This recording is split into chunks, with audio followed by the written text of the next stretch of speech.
Get ready to be blown away as we dive into the world of one of the most celebrated architects of the 21st century, Dame Zaha Hadid. Her buildings are unlike anything you've ever seen before, with innovative and fluid designs featuring sweeping curves and organic shapes that will leave you breathless. But why did she choose curves as her signature style? And why is she considered one of the most innovative architects of our time? You won't want to miss the exploration of Zaha Hadid's groundbreaking designs as we uncover the secrets behind her iconic structures. But wait, aren't these curvy buildings impossible to use and inhabit because there aren't any straight lines? We'll tackle that too. Zaha Hadid's work is often characterized by its rejection of the typically used right angles and straight lines of traditional architecture. Instead, she favored a more fluid, organic approach. This is why her buildings twist and curves in ways that were previously unseen. One of the key reasons behind this is Hadid's belief that architecture should respond to the dynamic and ever-changing world around us. She once said, "The world is not a rectangle, and architecture doesn't have to be either."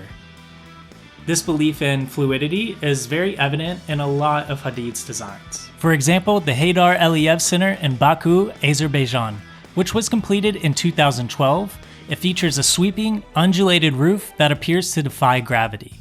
This structure was designed to evoke the rolling hills of the surrounding landscape and to create a sense of movement and flow that reflects the vibrant, dynamic culture of Azerbaijan. I mean, what do you think? Let me know in the comments below if that concept is like spot on or if it's just too much of a stretch. Similarly, the Maxi Museum in Rome, which opened in 2010, features a series of curved concrete walls that give the impression of being stretched and twisted, as if pulled by some unseen force. This design was intended to reflect the movement and energy of the city and to create a sense of flux and change that captures the excitement and vitality of Rome. Another reason that Zaha Hadid used a lot of curves in her architecture was her fascination for the possibilities of new technologies and materials. Zaha Hadid was always looking for ways to push the boundaries in architecture. This meant that she was not afraid to play with unconventional materials or techniques. This was particularly evident in her early work, which featured a series of abstract, sculptural forms that seemed to defy gravity and conventional notions of space. One of the most striking examples of this approach is the Vitra fire station in Weil am Rhein, Germany, which was completed in 1993. This building features a series of sweeping curves and dynamic angles that create a sense of motion and gracefulness, while at the same time reflecting the precise technical demands of a fire station.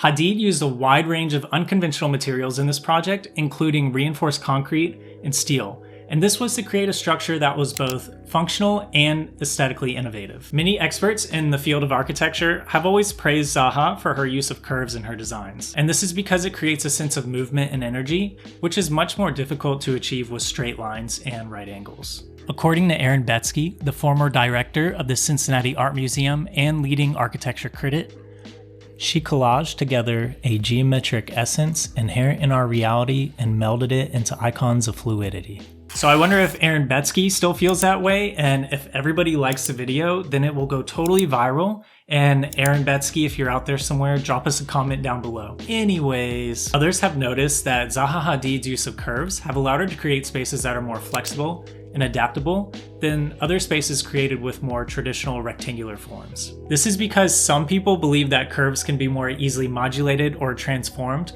to suit different needs, whether that be for circulation, spatial organization, or programmatic changes. However, though, it's important to note that not everybody is a fan of Zaha Hadid's curvy architecture. Some critics have argued that her buildings are too focused on form over function, and that their unconventional shapes can make them difficult to use and inhabit.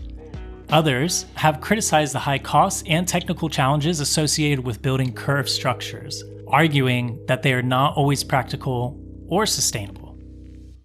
Hadid's designs have been praised for their ability to create a sense of place and identity within their surrounding context. By using curves and organic shapes that respond to the local landscape, culture, and history, Hadid's buildings can create a unique sense of place that reflects the particularities of their context. This is evident in projects like the Guangzhou Opera House in China, which features a series of curved volumes that evoke the surrounding river and mountains. It's also like the London Aquatic Centre, which uses a wave-like roof to evoke the fluidity and movement of water. Zaha Hadid's use of curves in her architecture has been motivated by many factors, including her belief in the fluidity of the world, her fascination with new technologies and materials, and her desire to create spaces that are more flexible and adaptable than those created with traditional rectangular forms. Hadid's work has shown that curves and organic shapes can be used to create buildings that are both functional and aesthetically innovative, and that they respond to particularities of their context in a unique and meaningful way. While her designs may have not been universally praised, they have had a significant impact on the field of architecture. Her work has pushed the boundaries of what is possible with form and space, while still ultimately being functional. She is and has inspired countless architects to think more creatively about the role of architecture in our modern world. If you liked the video, please like the video and subscribe down below if you want to see future content just like this. Over there are 2 videos that I know you'll really enjoy, and right beside me here are a list of patrons from Patreon. Patreon is where someone like you can support a channel like this. You get a lot of cool architecture-related benefits, and your name gets featured at the end of the videos like these amazing people. Regardless though, thank you for watching. I'll catch you in the next one.